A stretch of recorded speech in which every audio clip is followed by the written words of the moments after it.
The principles we'll explain in this video are among the most important in the art of handling human relations. These principles, dear viewer, should be applied with everyone who matters to you. They are truly beautiful, and today we'll be covering them from Chapter 5 of the delightful book How to Win Friends and Influence People by the brilliant Dale Carnegie. So grab your coffee or your favorite drink and let's enjoy.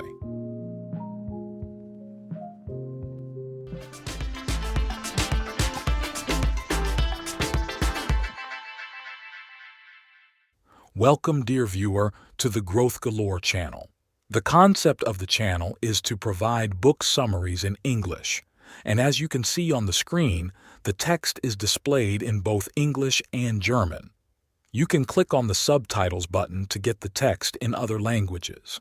If you'd like to hear the video in additional languages, you can request that through our channel. We'll start the explanation with a straightforward question. Who is the person you care about the most? Did you answer? Well, let me tell you, dear viewer, if your answer was anyone other than yourself, you're mistaken. Yes, the person that came to mind is not the most important to you, and even the others you may have thought of are not the top priority.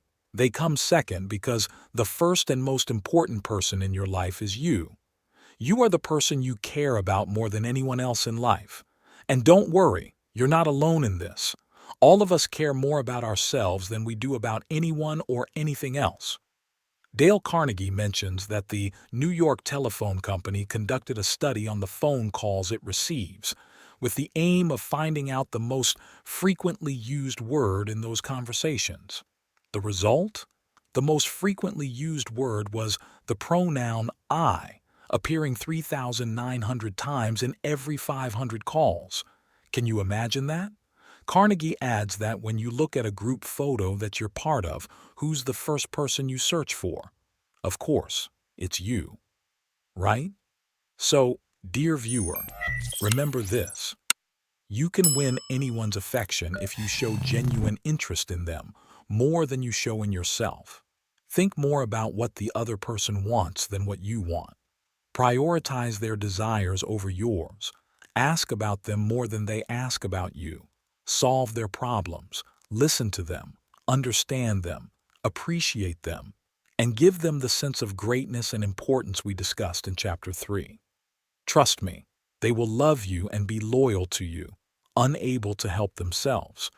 Honestly, I haven't found stronger or more noble principles in this book than those related to caring for others. In this video, we'll explain 3 of them. Let me start with a story about Theodore Roosevelt, who is considered one of the greatest presidents of the United States. This remarkable man faced a terrifying incident during his 3rd presidential campaign. While he was about to deliver a speech during one of his election rallies, he was shot in the chest. Despite the injury, he continued delivering his speech for over 5 minutes and 40 seconds. Can you imagine? We'll dive into the details of this story later, but for now, let's focus on what matters most. Theodore Roosevelt was loved by everyone, and this is what his personal servant wrote about him. The servant said, "We all love Theodore Roosevelt. Everyone who met him loved him, whether they were people of high rank or even servants. Everyone loved him." The servant added, "Once, my wife asked the president about a quail, as she had never seen one before. The president described it to her in full detail. Sometime later, we received a call at the cottage where we lived. My wife answered only to discover that it was President Theodore Roosevelt himself. He said, 'Have you seen the quail you asked me about?' She replied, 'Yes.' He then said, 'Look now, it's right in front of your cottage.' He had been looking out from the White House balcony and saw the quail near our cottage, and he remembered her question and called to let her know. This is how attentive Roosevelt was to even the smallest details and to the concerns of the servants around him. The servant said, 'How could any employee not remain fond of a man with such a heart? How could anyone stop loving him?' The servant went on to say, 'Once, Roosevelt visited the White House when he wasn't yet president. He showed his genuine affection for the simple and poor people by greeting all the White House staff by name. He passed by every servant and maid, greeting each one by name. When he saw Alice, the kitchen maid, he asked if she still made her famous cornbread. She said, "Yes, sometimes I make it for the servants, but not for the presidents." Roosevelt laughed out loud and said, "That's because they don't appreciate good food. I'll tell them that when I see them." Alice ended up bringing him some cornbread, and he ate it on his way to the office, greeting the gardeners, workers, and other staff as he walked. Hoover, the head of the homeless workers at the White House, said, "It was the only day we felt the kind of happiness we hadn't felt in nearly 2 years." The reason everyone loved Roosevelt so much and felt such joy was because of his deep concern for them. And this, dear viewer, is exactly what you will gain if you show genuine care for others, just as Roosevelt did. Dale Carnegie once said, "During one of my training courses on the principle of caring for others, one of the participants shared his story. He said, 'It was a holiday, and I was 10 years old, staying in the charity ward of a hospital. I was scheduled for a major bone surgery. I knew that months of pain and isolation awaited me. My father had passed away, and my mother and I lived in a small apartment on government aid, so she couldn't visit me at that time. The hours of that day dragged on, and feelings of loneliness, despair, and fear began to creep in. Imagine a 10-year-old on the eve of a major surgery without his mother by his side, in one of the worst situations possible. I began to cry silently, burying my head under the pillow and pulling the covers over me." As he continued, he said, "A young nursing student noticed me in that state. She came over, pulled the covers back, and began wiping away my tears." Pay attention to the kindness in this story, dear viewer. She then told me about her own feelings of loneliness because she had to work on the holiday. Then she asked me if I would like to have dinner with her. She brought us 2 trays of turkey, mashed potatoes, gravy, and ice cream for dessert. She talked to me and eased my fears. Although her shift ended at 4 p.m., she stayed with me until 11 p.m., keeping me company until I fell asleep. Then she quietly left. Since I was 10 years old, many holidays have come and gone, but I always remember that day. I still recall the fear, anxiety, and loneliness I felt, followed by the warmth, kindness, and compassion that Nurse showed me. Dale Carnegie concluded, "If you want others to love you, if you wish to earn anyone's affection, and if you want to help others while also helping yourself, keep this principle firmly in mind: care for others."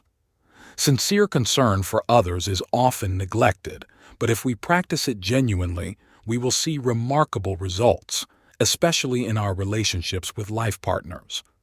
A marriage, for instance, is one of the most complex relationships, and when tensions arise, genuine concern can fix everything.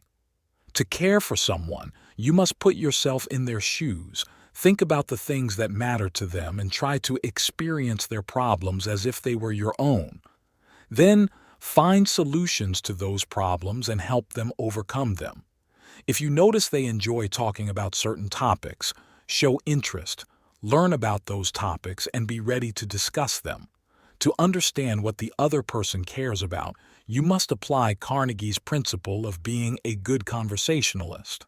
To engage in meaningful conversations, you must be a good listener.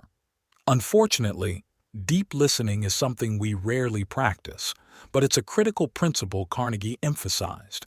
Carnegie once shared a story about a woman in one of his courses. Her son came up to her one day and said, "Mom, I know you love me." Touched, she asked, "Why do you say that?" He replied, "Because whenever I want to talk to you, you stop whatever you're doing and listen to me." Just imagine, the child understood his mother's love simply because she listened to him. When you listen to children like that, you'll earn their love. The third principle is to talk about the interests of the person you're speaking to. If they enjoy discussing a particular subject, Ask them questions about it and let them talk while you listen attentively.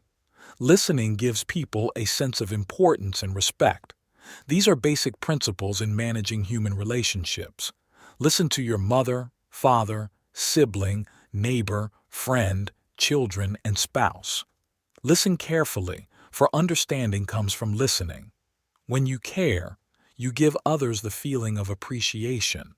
And when they feel that you genuinely care about them and value their emotions, they will give you everything you seek in return: love, loyalty, friendship, and devotion. If you genuinely care about others, listen to them, and engage with their interests, you will succeed immensely in your relationships. These are the 3 principles we discussed in this video. If you found them helpful, share them with someone who might benefit, and don't forget to like the video and subscribe for more content. Thank you for your time, which is truly priceless.